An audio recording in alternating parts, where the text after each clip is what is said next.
The rain fell heavily on the cobblestone streets of London as Marcus Thompson adjusted his red ceremonial jacket for the last time that evening.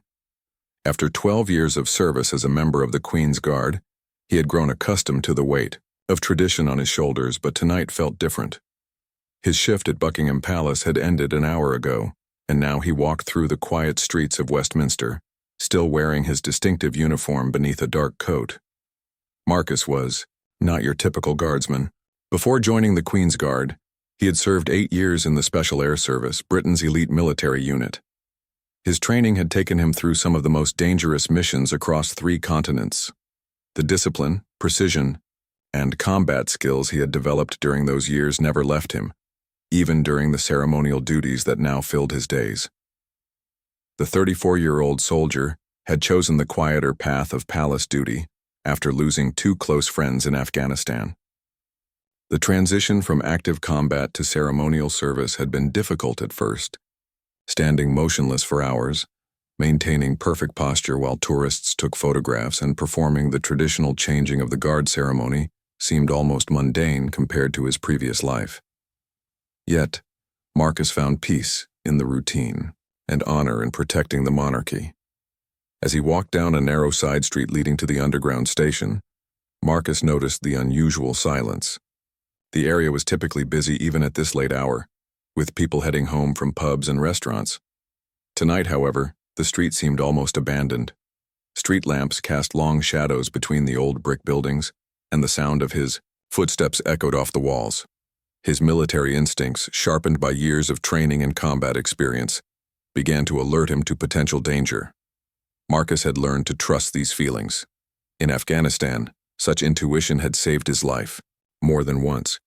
He slowed his pace slightly and became more aware of his surroundings, scanning the doorways and alley entrances as he continued walking. The first sign of trouble came from behind him. Marcus heard footsteps that didn't quite match his own pace. Someone was following him, trying to stay in sync with his movement but not quite succeeding. His training kicked in immediately. Without appearing to do so, he began to assess his situation. The street ahead curved slightly to the left, with several shop entrances that could provide cover if needed.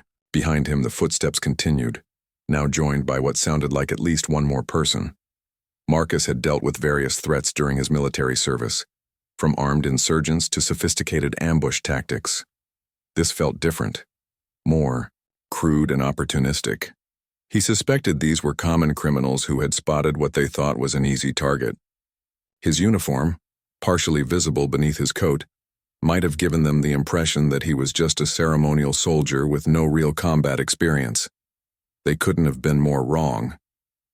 As he approached the curve in the street, Marcus noticed a figure emerge from a doorway ahead of him. The man was tall and wore a dark hoodie pulled low over his face. He stood directly in Marcus's path, hands in his pockets, clearly intending to block the way forward. This was a classic pincer movement, though executed by amateurs. Marcus continued walking at the same steady pace, giving no indication that he had noticed the trap being set. His breathing remained calm and controlled, just as he had been trained. In his mind, he was already calculating distances, angles, and potential weapons. The man ahead was approximately 6 feet tall and appeared to be in his 20s. The footsteps behind him suggested 2 more individuals, likely of similar build based on the sound of their movement. The street was narrow enough that any confrontation would happen in close quarters. This actually worked to Marcus's advantage. His training in close combat techniques would be far more effective than if his attackers had the benefit of open space to maneuver or retreat. As he drew closer to the hooded figure, Marcus could see the man's posture change. He shifted his weight forward slightly and pulled his hands from his pockets. The body language was unmistakable. This person was preparing to make a move. Behind him, the footsteps quickened slightly, and Marcus could hear whispered conversation. Marcus had been in similar situations countless times during his military career, though the stakes had usually been much higher. He remembered his first combat encounter in Afghanistan, when 3 insurgents had attempted to ambush his patrol. The key then, as now, was to remain calm, assess the threat accurately, and respond with decisive action. The rain continued to fall, making the cobblestone slippery and reducing visibility slightly. These conditions would affect his attackers more than him, as they likely had no training in adapting to environmental factors during combat. Marcus's military experience had taught him to use every aspect of his environment to his advantage. As he closed the final few meters to the hooded figure, Marcus's training took over completely. His mind shifted into the focused, analytical state that had served him so well in combat zones. Time seemed to slow down as he prepared for what was about to happen. He could see every detail of his opponent's stance, could predict the most likely angles of attack, and had already planned his response to multiple scenarios. The hooded man stepped forward, finally revealing his intention to confront Marcus. At the same moment, Marcus heard the footsteps behind him break into a run. The ambush was beginning, and these three criminals had no idea they were about to face one of Britain's most highly trained soldiers. Marcus allowed himself a slight smile as he prepared to demonstrate why the Queen's Guard was chosen not just for their ceremonial duties, but for their exceptional military capabilities. The first attacker moved with the confidence of someone who had done this before, but also with the clumsiness of someone who had never faced real resistance. As he stepped directly into Marcus's path, he pulled what appeared to be a knife from his jacket pocket. The blade caught the light from the street lamp, revealing it to be a cheap folding knife rather than a proper weapon. "Stop right there, soldier boy," the hooded man called out, his voice carrying a rough London accent. "Hand over your wallet and that fancy watch and nobody gets hurt." Behind Marcus, the other two attackers had closed the distance and were now just a few feet away. He could hear their heavy breathing and the rustle of clothing as they positioned themselves. One of them was slightly to his left, the other directly behind him. Their amateur coordination was obvious to someone with Marcus's training. Marcus came to a complete stop, appearing to comply with the demand. He raised his hand slowly as if in surrender, while his mind rapidly processed the tactical situation. The knife-wielding attacker was approximately 4 feet in front of him, well within striking distance. The man's grip on the weapon was poor, holding it like a tool rather than a weapon, with his thumb positioned incorrectly on the handle. "That's smart of you," the man with the knife continued, taking another step closer. "We saw you coming out of the palace area. Bet you've got some good money on you working for the Queen and all." The criminal's assumption revealed their fundamental misunderstanding of the situation. They had observed Marcus leaving his post, but had completely misjudged both his financial situation and his capabilities. Royal Guards were well-trained soldiers, not wealthy targets, and their ceremonial duties did not diminish their combat effectiveness. Marcus kept his hands raised but shifted his weight almost imperceptibly, positioning himself for maximum leverage and balance. His years of combat training had taught him that the transition from defensive to offensive posture had to be instantaneous and overwhelming. There could be no hesitation, no second chances when facing multiple attackers. "Listen, mate," said one of the men behind him. "We don't want any trouble. Just give us what you've got and we'll be on our way. No one needs to get hurt here." The irony of the statement was not lost on Marcus. These three individuals had initiated the confrontation, were threatening him with a weapon, and had cornered him in a dark street. Yet they spoke as if they were offering him a reasonable business transaction. This kind of twisted logic was common among criminals who justified their actions by convincing themselves they were being reasonable. Marcus decided it was time to test their resolve and gather more information about their intentions. "I'm just trying to get home from work," he said calmly, keeping his voice steady and non-threatening. "I don't have much money on me. Maybe we can work something out." The response told him everything he needed to know about their experience level and coordination. All three began talking at once, with contradictory instructions. The knife wielder demanded his wallet immediately, while one of the men behind him insisted they should move to a more secluded location first. The third attacker seemed uncertain and kept looking around nervously, as if expecting police to appear at any moment. This lack of coordination was exactly what Marcus had hoped to see. Experienced criminals would have established clear roles and communication protocols before initiating their attack. These three were clearly opportunists who had not planned their approach carefully. Their uncertainty would become a significant advantage in the confrontation that was now inevitable. Marcus lowered his hands slightly, reaching slowly toward his jacket pocket as if to retrieve his wallet. This movement served two purposes. It gave the impression that he was complying with their demands, while also allowing him to position his hands and arms for the rapid counterattack he was planning. "That's right, nice and easy," the knife wielder said, stepping even closer. His confidence was growing with what he perceived as Marcus's compliance, and he was making the classic mistake of assuming the situation was under his control. The man directly behind Marcus moved closer as well, apparently eager to see what valuables would be produced. This was perfect for Marcus's purposes, as it brought both his most immediate threats within striking distance. The third attacker remained slightly further away, still nervous and uncertain about the situation.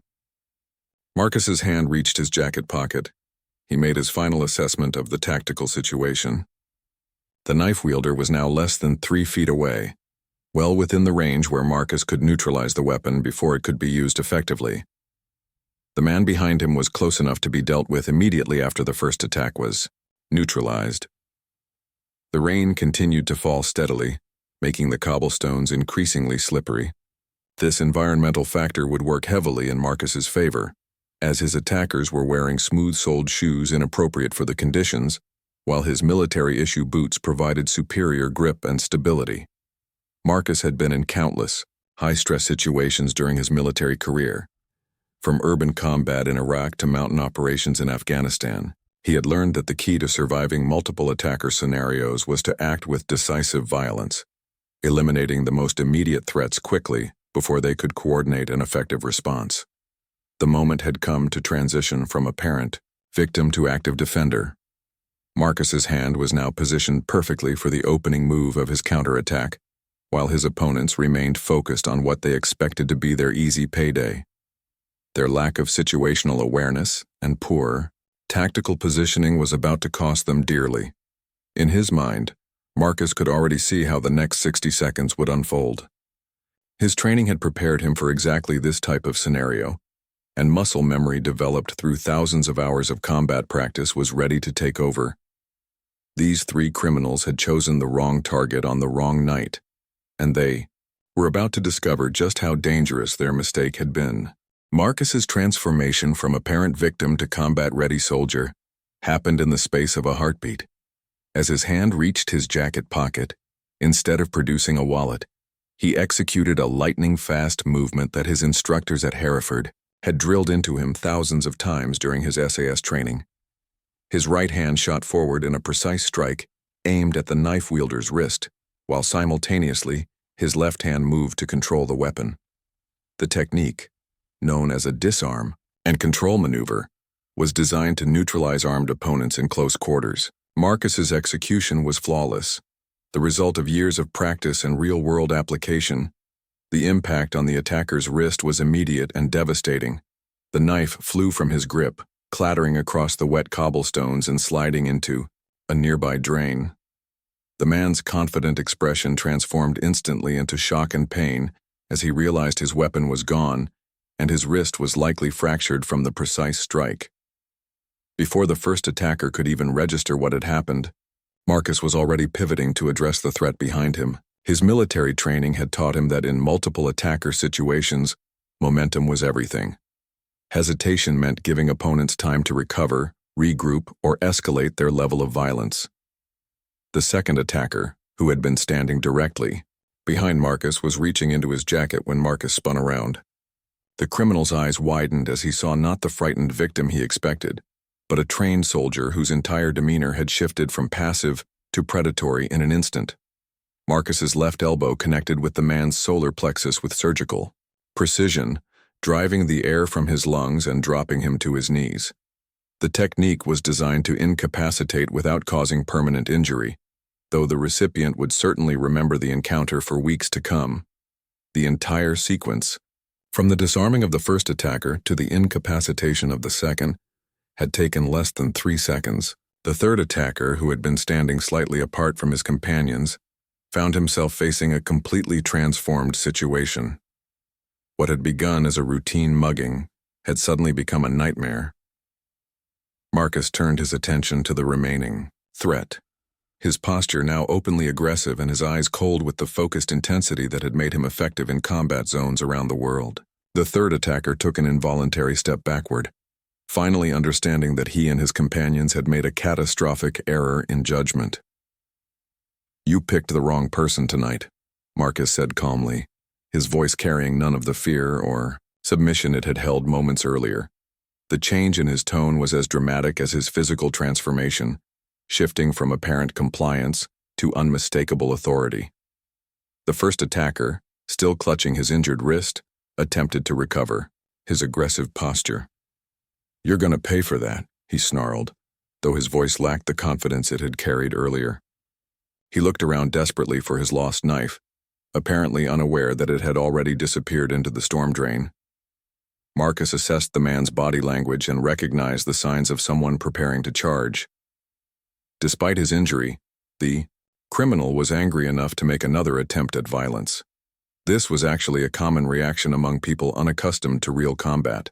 They often became more dangerous when wounded, because pain and humiliation overrode their survival instincts. The second attacker was still on his knees, gasping for breath and unable to participate in any continued confrontation. The elbow strike had been perfectly placed to temporarily disable him without causing lasting damage. He would recover his breathing in a few minutes, but for now he posed no immediate threat. The third attacker was clearly calculating whether to flee or attempt to help his companions. His nervous energy and constant glances toward the street opening suggested he was leaning toward escape, which would be the wisest choice available to him. Marcus made his decision about how to conclude the encounter. His military experience had taught him that overwhelming force applied decisively often prevented situations from escalating to more dangerous levels. These three criminals needed to understand that their criminal enterprise had failed completely, and that any further aggression would result in significantly worse consequences for them. The first attacker, driven by anger and embarrassment, suddenly lunged forward with his uninjured hand extended in a wild swing. His technique was amateur and telegraphed, making it easy for Marcus to predict and counter. This was exactly the kind of undisciplined response Marcus had expected. Marcus sidestepped the clumsy attack effortlessly, using the man's own momentum against him. As the attacker stumbled past, Marcus applied a controlled takedown technique that sent him sliding across the wet cobblestones. The man's fall was hard but not dangerous, designed to discourage any thoughts of continued resistance. The sound of the impact echoed off the narrow street walls, and the first attacker lay still for a moment, apparently reconsidering his options. His wrist was already swelling, and now he had additional scrapes and bruises from his encounter with the unforgiving stone surface. The third attacker had seen enough. Without a word to his companions, he turned and ran toward the nearest street opening, his footsteps echoing as he fled into the night. His survival instincts had finally overcome any sense of loyalty to his criminal partners, and he had made the smart decision to remove himself from a situation that was clearly beyond his capabilities. Marcus watched the fleeing man disappear around the corner, satisfied that at least one of his attackers had learned an important lesson about the consequences of criminal behavior. He turned his attention back to the two remaining threats, both of whom were now in considerably worse condition than when the encounter had begun. The rain continued to fall, washing the blood from a small cut on the first attacker's cheek into the gutters. The dramatic change in the situation was complete. 3 confident criminals had become 1 escaped, 1 disabled, and 1 injured, all within the span of less than a minute. Marcus stood in the center of the narrow street, his breathing controlled and steady despite the intense physical activity of the past minute. Around him, the evidence of the failed mugging attempt was clear. The first attacker sat slumped against a brick wall, cradling his injured wrist and nursing the cuts and bruises from his encounter with the cobblestones. The second attacker had finally regained enough breath to sit up, though he remained on his knees, clearly in no condition to continue any form of aggression. The transformation in the dynamic was complete and dramatic. What had begun as 3 confident criminals cornering what they perceived as an easy victim had become a lesson in the dangers of making assumptions about people based on their appearance. Marcus's ceremonial uniform, partially visible beneath his coat, had given them the impression that he was merely a parade soldier with no real combat capabilities. Marcus reached into his jacket pocket and withdrew his mobile phone, keeping his eyes on both remaining attackers while he dialed. His movements were calm and deliberate, showing no signs of the adrenaline rush that would have affected most people after such an encounter. His military training had prepared him to maintain operational effectiveness even in high-stress situations. Police. This is Marcus Thompson, Queen's Guard identification number QG7749. I'm at the intersection of Wellington Street and Carter Lane, Westminster. I've just been the target of an attempted armed robbery by 3 individuals. 2 suspects remain at the scene and require medical attention. 1 suspect fled on foot toward Victoria Street approximately 2 minutes ago. His report was precise and professional, providing all the essential information without unnecessary emotion or embellishment. This was exactly how he had been trained, to report incidents during his military service, clear, factual, and complete. The first attacker looked up at Marcus with a mixture of fear and confusion. "You're calling the police on us?" he asked, as if this was somehow an unfair escalation of the situation. "We weren't really going to hurt you, mate. It was just supposed to be a quick grab and go." Marcus looked down at him with the kind of cold assessment he had once reserved for enemy combatants. "You threatened me with a weapon and attempted to rob me through intimidation and force. The fact that you're incompetent criminals doesn't change the nature of your crime." The reality of their situation was beginning to sink in for both remaining attackers. Not only had their criminal enterprise failed spectacularly, but they were now facing arrest and prosecution. What had seemed like an easy way to make quick money had turned into a disaster that would likely result in significant legal consequences. The second attacker, still struggling with his breathing, managed to speak. "Look, we're sorry, all right? We made a mistake. Can't we just call it even and go our separate ways? No harm done, right?" Marcus's expression didn't change. During his military career, he had encountered this same pattern countless times. Aggressive behavior followed by pleading when the aggressor realized they had misjudged the situation. It was a predictable response from people who were accustomed to intimidating others, but had never faced real consequences for their actions. "The harm was done the moment you decided to threaten an innocent person," Marcus replied. "The fact that you failed to achieve your criminal objectives doesn't erase your intent or your actions." In the distance, the sound of approaching sirens could be heard echoing off the buildings. The police response time was impressive, though Marcus knew this area of Westminster was typically well patrolled due to its proximity to government buildings and tourist attractions. The first attacker made one last attempt to escape consequences. "We can make this worth your while," he said, apparently trying to shift from robbery to bribery. "We know people, we can get you things. There's no need to involve the police in something this small." Marcus's response was immediate and final. "I serve the crown and uphold the law. There is no amount of money or influence that would make me compromise that duty." His words carried the weight of absolute conviction, reflecting the moral code that had guided him through years of military service. As the police sirens grew louder, both attackers seemed to realize that their situation was hopeless. The first attacker slumped further against the wall, while the second attacker sat back on the wet cobblestones, apparently accepting that their criminal careers had taken a significant downturn. Marcus remained standing, alert, and ready to respond if either suspect attempted to flee or renew their aggression. His military training had taught him that dangerous situations weren't truly over until all threats were neutralized, and proper authorities had assumed control of the scene. The first police vehicle rounded the corner, its blue lights reflecting off the wet streets and illuminating the scene. Marcus could see 2 officers in the vehicle, both scanning the area as they approached. He raised one hand to identify himself as the person who had called, while keeping his other hand visible and his posture non-threatening. As the police car came to a stop, Marcus felt a sense of satisfaction that justice would now take its proper course. These 3 criminals had made a series of poor decisions that had led to their downfall. They had chosen their target based on stereotypes and assumptions, had failed to plan their attack properly, and had grossly underestimated the capabilities of their intended victim. The encounter had lasted less than 60 seconds from the moment the first attacker had revealed his weapon to the time when Marcus had neutralized both remaining threats. In that brief span of time, 3 confident criminals had been reduced to 2 injured suspects awaiting arrest, and 1 fugitive who would likely be identified and apprehended based on witness descriptions. Marcus had successfully demonstrated that the skills and training that made him an effective Queen's Guard extended far beyond ceremonial duties.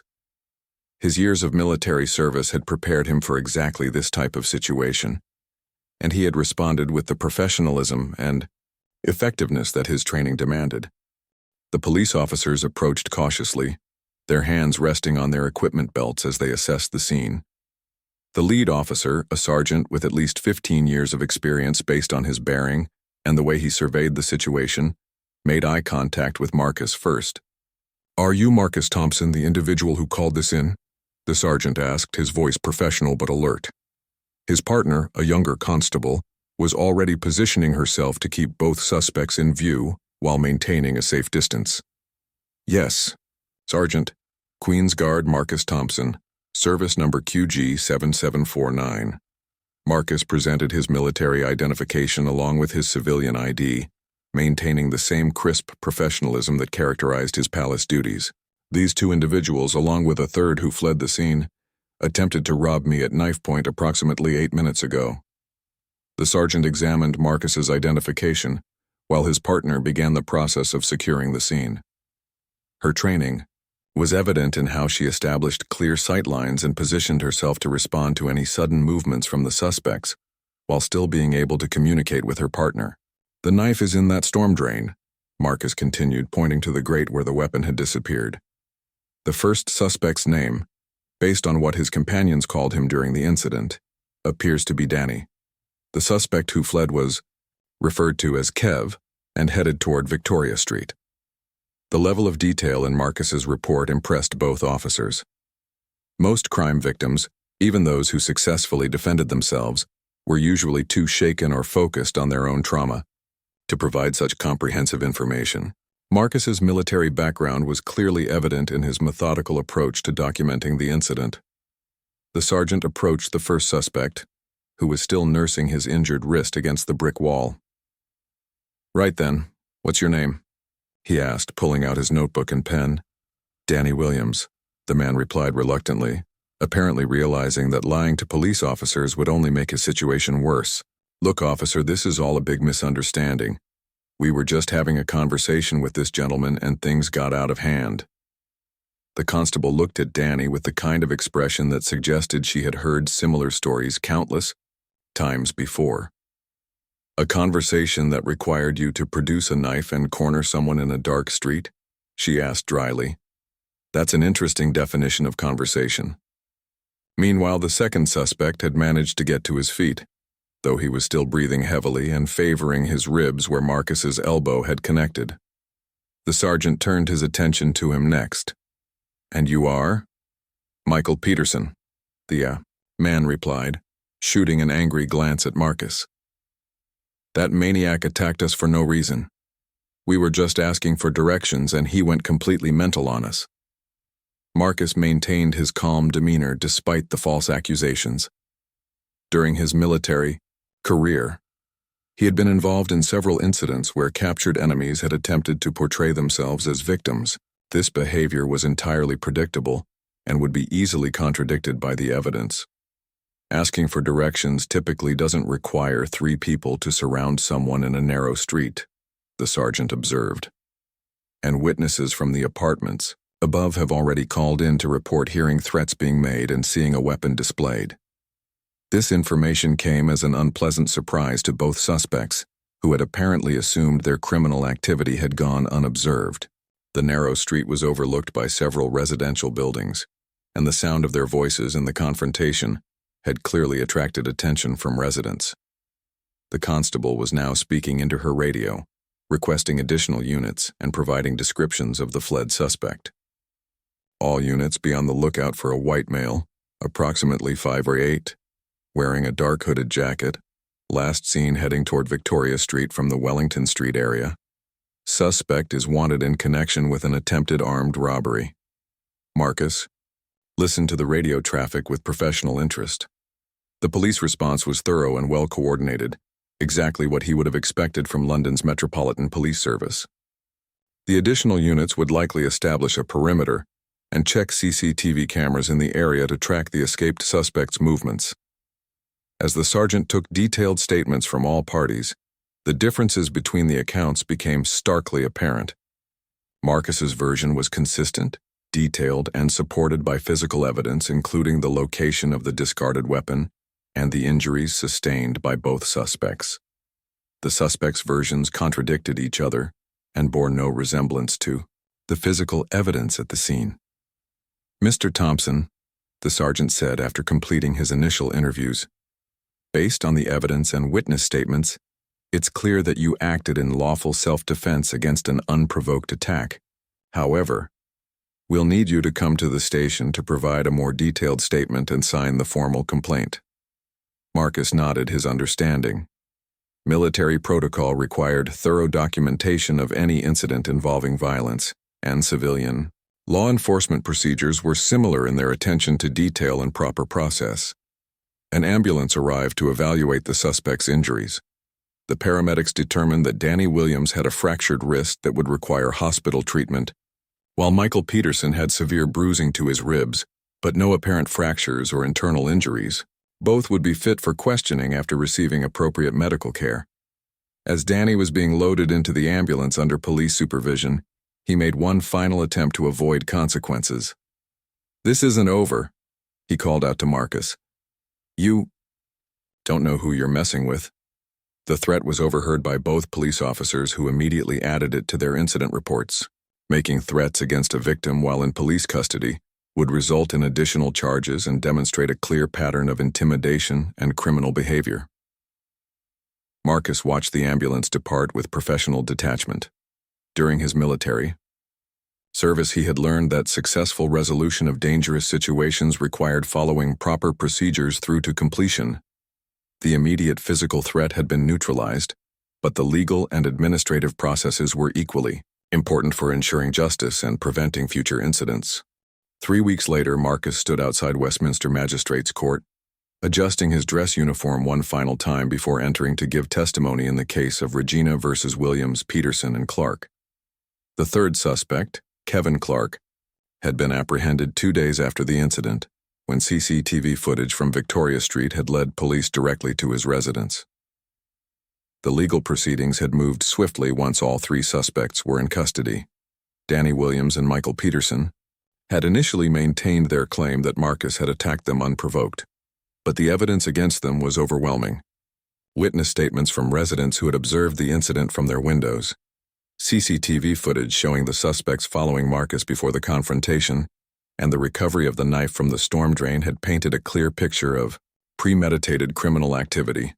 Kevin Clark had attempted to negotiate a plea bargain by providing information about his co-conspirators' other criminal activities. His cooperation had revealed that the three men had been responsible for at least 6 similar robberies in the Westminster area over the previous 2 months, targeting individuals they perceived as easy victims based on their clothing or apparent occupation. Marcus entered the courtroom with the same bearing and precision that characterized his ceremonial duties. His appearance drew respectful nods from the court security officers, several of whom were military veterans themselves who recognized the quality of his bearing and the significance of his uniform. The prosecutor, Sarah Mitchell, QC, had prepared thoroughly for the case and had spoken with Marcus several times during the preparation phase. She understood the importance of presenting his testimony in a way that demonstrated both his credibility and the reasonableness of his response to the criminal attack. "Mr. Thompson," she began when Marcus was called to the witness stand, "please, describe for the court your military background and current position." Marcus's testimony was precise and comprehensive. He described his 8 years of service with the Special Air Service, his combat deployments, and his transition to ceremonial duties with the Queen's Guard. The court listened with obvious attention as he outlined the training and experience that had prepared him for the incident in question.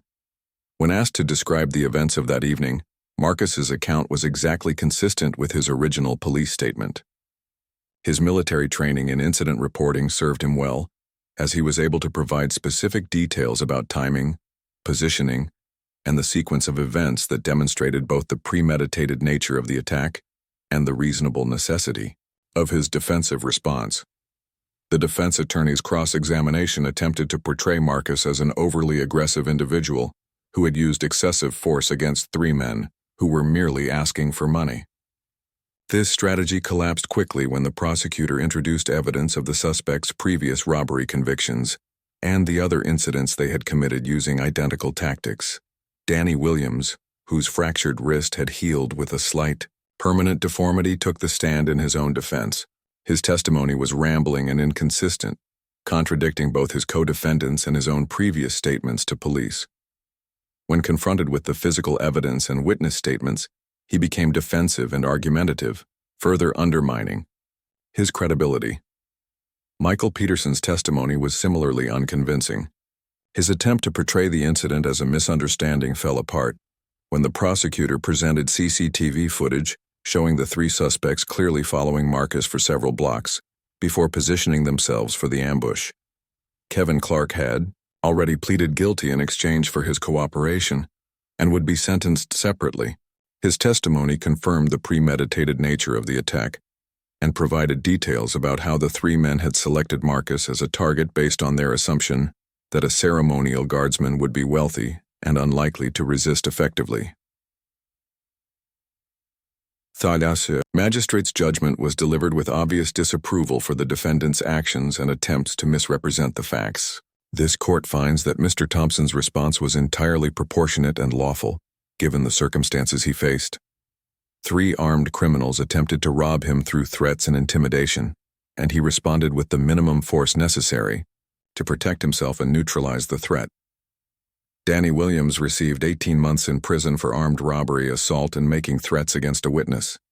Michael Peterson received 15 months for his role in the robbery and assault.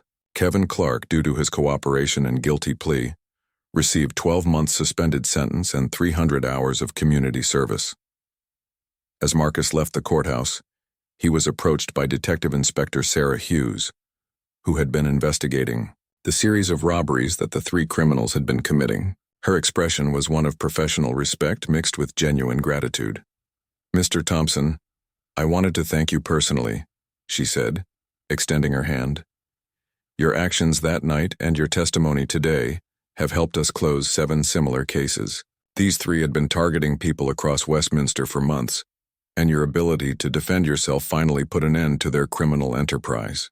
Marcus shook her hand with the same firm grip he used when meeting dignitaries during his ceremonial duties. "I was simply in the wrong place at the wrong time, Detective Inspector. My training prepared me to handle the situation, but I take no pleasure in what happened to those men." Detective Inspector Hughes nodded approvingly.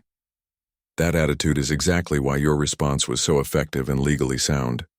You used only the force necessary to protect yourself, and you followed proper procedures throughout the entire incident." She handed Marcus a card with her contact information. "If you ever consider a career change, the Metropolitan Police could use officers with your background and judgment. We're always looking for people with military experience who understand both tactics and restraint." Marcus pocketed the card politely, though he had no intention of leaving his current position. His service with the Queen's Guard provided him with the sense of purpose and honor that he had been seeking since leaving active military duty. The ceremonial aspects of his role were balanced by the very real security responsibilities that came with protecting the royal family.